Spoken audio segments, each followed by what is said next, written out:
distinguished dignitaries on the dais, ladies and gentlemen, I welcome you all to New Delhi for this landmark conference, the first after the adoption of Sendai Framework for disaster risk reduction. I commend the National Disaster Risk Management Agencies, the governments in the Asia-Pacific region, the United Nations, and other stakeholders for coming together for this important cause. Friends, 2015 was a momentous year. Apart from the Sendai Framework, the international community adopted two other major frameworks to shape the future of humanity. The Sustainable Development Goals and the Paris Agreement on climate change, the spirit of interconnectedness highlighted in the film is the hallmark of these global frameworks. The success of each one of these depends on the success of the other two. Disaster risk reduction has pivotal role in supporting adaptation to climate change as well as sustainable development. It is in this context that this conference becomes timely and relevant. Friends, over the last 2 decades, the world and especially our region has undergone many changes. Most of them are positive.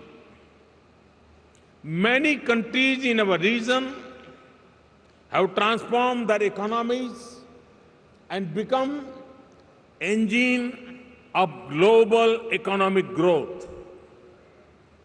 Hundreds of millions of our people have been lifted out of poverty.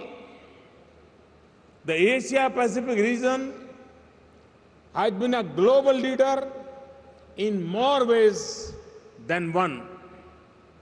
But we must not take this progress for granted. There are challenges as well.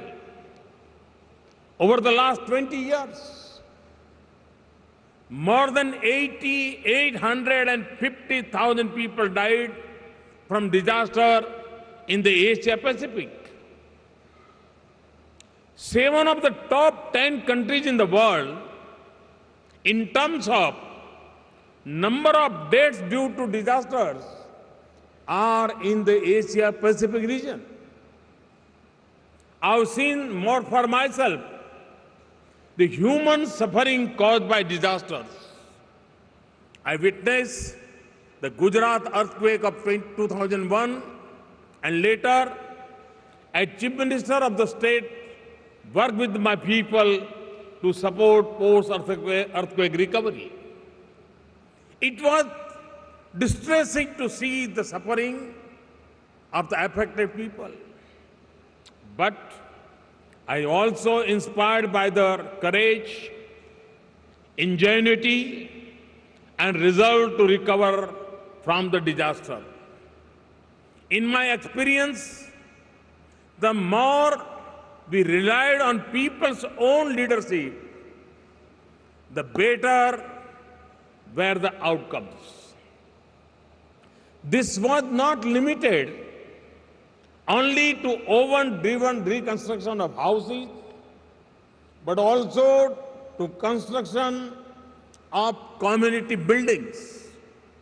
For example, When we entrusted the community the task of reconstructing a school, the earthquake resistant building was completed in time at a lesser cost and savings were returned to government.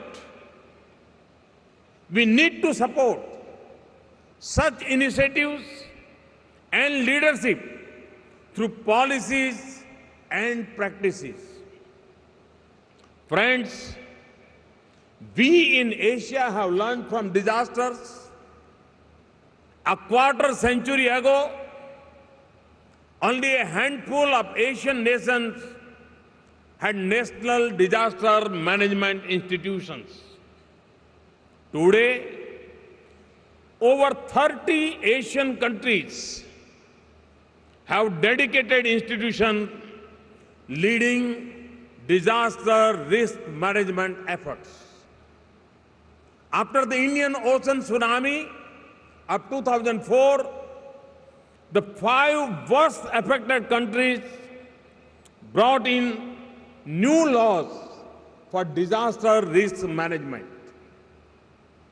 In a couple of days, we will observe the first International Tsunami Awareness Day. This would be an occasion to celebrate the huge improvements we have made in tsunami early warning. In December 2004, the Indian Ocean tsunami caught us unprepared and there was no warning. We now have a fully functional Indian Ocean tsunami warning system. Along with its Australian and Indonesian counterparts, the Indian National Center for Oceans Information Services is mandated to issue regional tsunami bulletins. The same goes for improvements in cyclone early warning. India, if we compare the impact of cyclone events in 1999 and 2013, we can see the progress we have made. Similar progress has been made in many countries. For example, after the 1991 cyclone, the government of Bangladesh launched a large community-based cyclone preparedness program. It led to a significant reduction in loss of lives from cyclones. It is now recognized as a global best practice. Friends, this is just the beginning. There are daunting challenges ahead. The Asia Pacific is a rapidly urbanizing. Perhaps within a decade, more people in the region will live in cities than in villages. Urbanization will pose greater challenges for disaster risk management by concentrating people, property, and economic activity in smaller areas, many of them in disaster-prone locations. If we do not manage this growth in terms of both planning and education, the risk of economic and human losses from disasters will be higher than ever before. In this context, let me outline a 10-point agenda for renewing our efforts toward disaster risk reduction. First, all development sector must imbibe the principles of disaster risk management. This will ensure that all development projects, airports, roads, canals, hospitals, bridges are built to appropriate standards and contribute to the resilience of communities they seek to serve. Over the next couple of decades, most of the new infrastructure in the world will come up in our region. We need to ensure that we build it to best available standards of disaster safety. This is a smart strategy which pays off in the long term. All our public expenditure must take into account risk considerations. In India, the Housing for All program and Smart Cities initiative represent such opportunities. India will work with other partner countries and stakeholders to build a coalition or center for promoting disaster-resilient infrastructure in the region. This will help generate new knowledge for hazard risk assessment, disaster resilient technologies, and mechanism for integrating risk reduction in infrastructure financing. Second, work towards risk coverage for all, starting from poor households to small and medium enterprises to multinational corporations to nation states.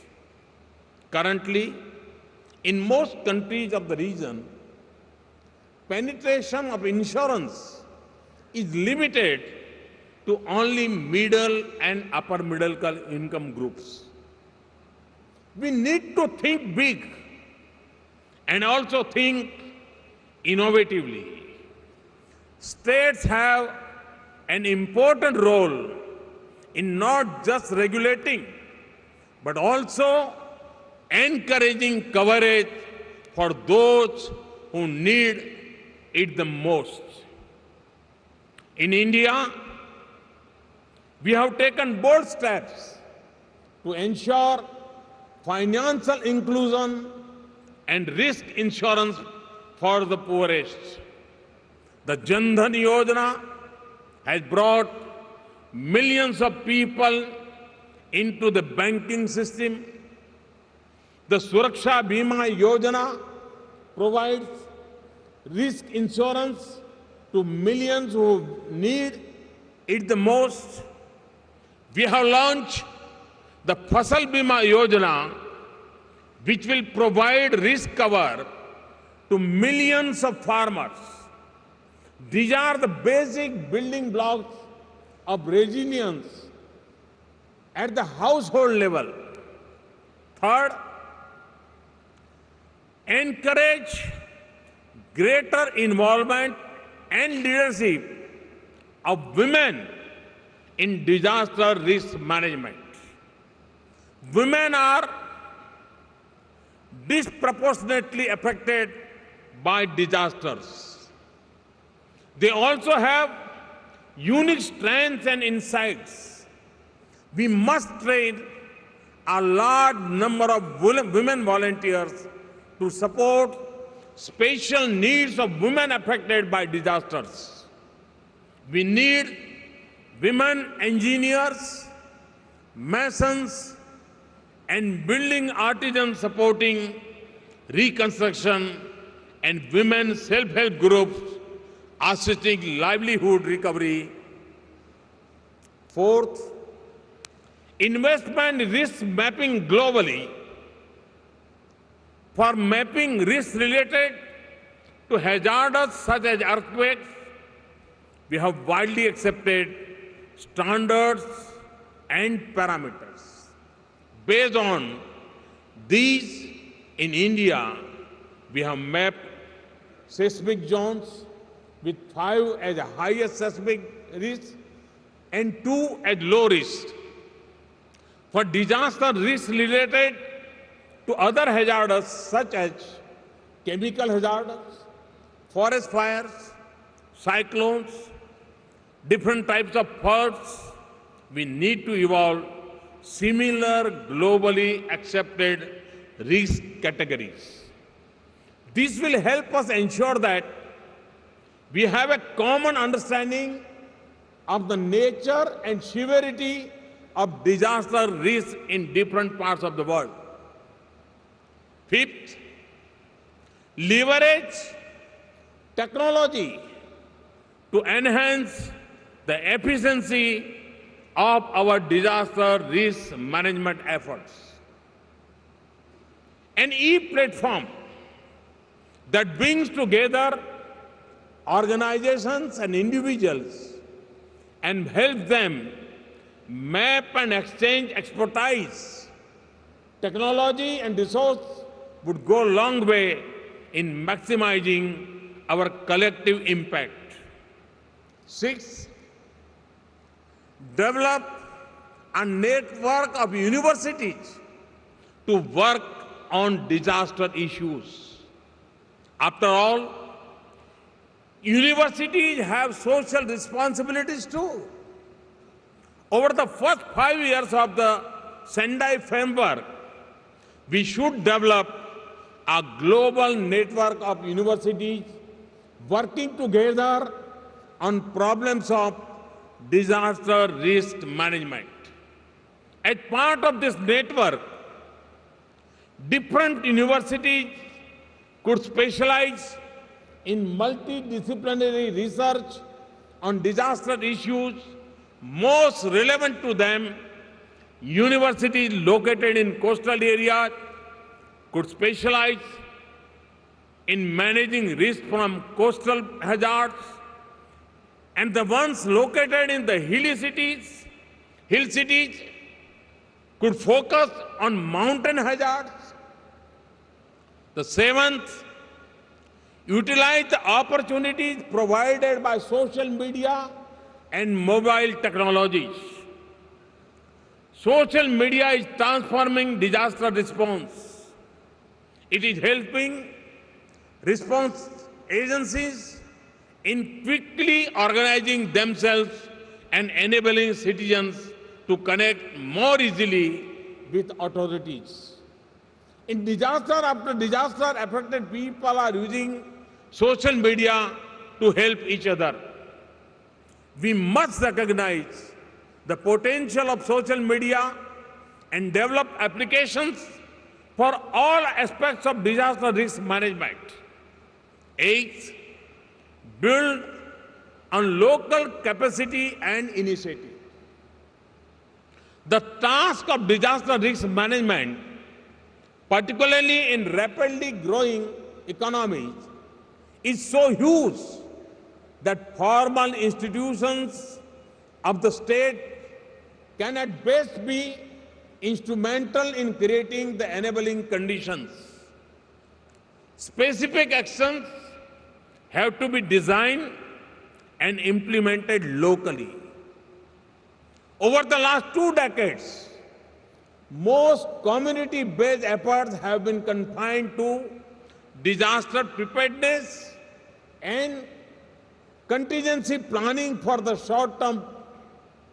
We need to expand the scope of community-based efforts and support communities to identify local risk reduction measures and implement them. Such efforts reduce risks and create opportunities for local development.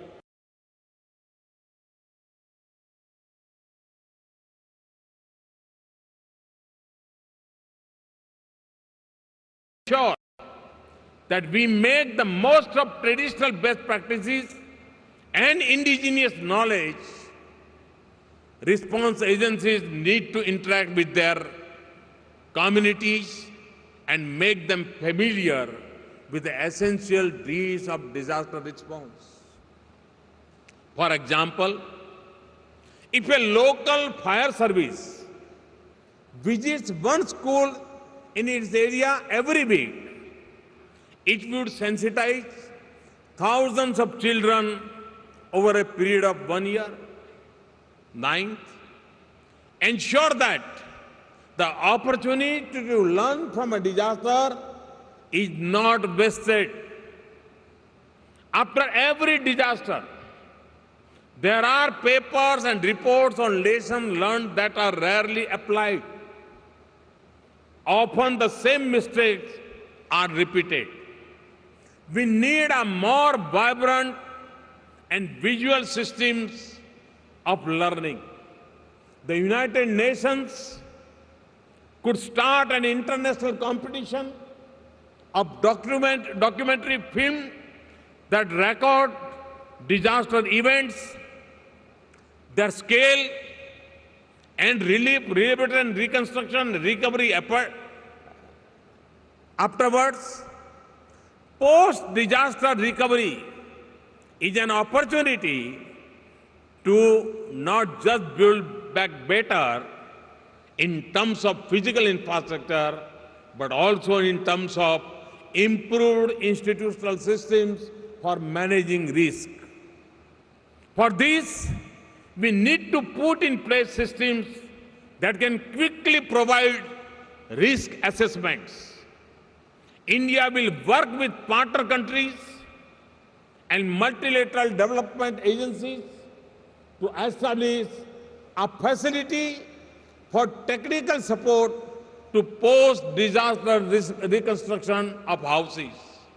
And finally, bring about greater cohesion in international response to disasters. After the disaster responders pour in from all over the world. This collective strength and solidarity could be enhanced further if we work under a common umbrella. The United Nations could think of a common logo and branding under which all those who are helping with relief, rehabilitation, and reconstruction operate. Friends, armed forces protect nation states against external security threats. But to deal with disasters, we need to equip society with the right education. We have to wholeheartedly embrace the spirit of Sendai, which calls for an all-of-us society approach to disaster risk management. In India, we are committed to walk the talk on the implementation of Sendai Framework. In June this year, India's National Disaster Management Plan was released, which is aligned with the priorities set out in Sendai Framework. In our effort to build disaster resilience, we stand shoulder to shoulder with all the nations of the region. Regional and international cooperation has an important role in providing an added push to our efforts. Last year in November, India organized the first ever South Asian Annual Disaster Management Exercise. In the spirit of regional cooperation, India will soon launch the South Asia satellite. The capabilities of this satellite and other space-based technologies can support the full disaster risk management cycle, risk assessment, risk mitigation, preparedness, response and recovery. India is ready to make its space capabilities available to any country for purpose of disaster risk management. As we implement the Sendai Framework, we would welcome new opportunities for regional and international collaboration. I'm sure this conference will energize our effort, and the outcomes of the conference will provide a solid blueprint for collective action. Thank you. Thank you very much.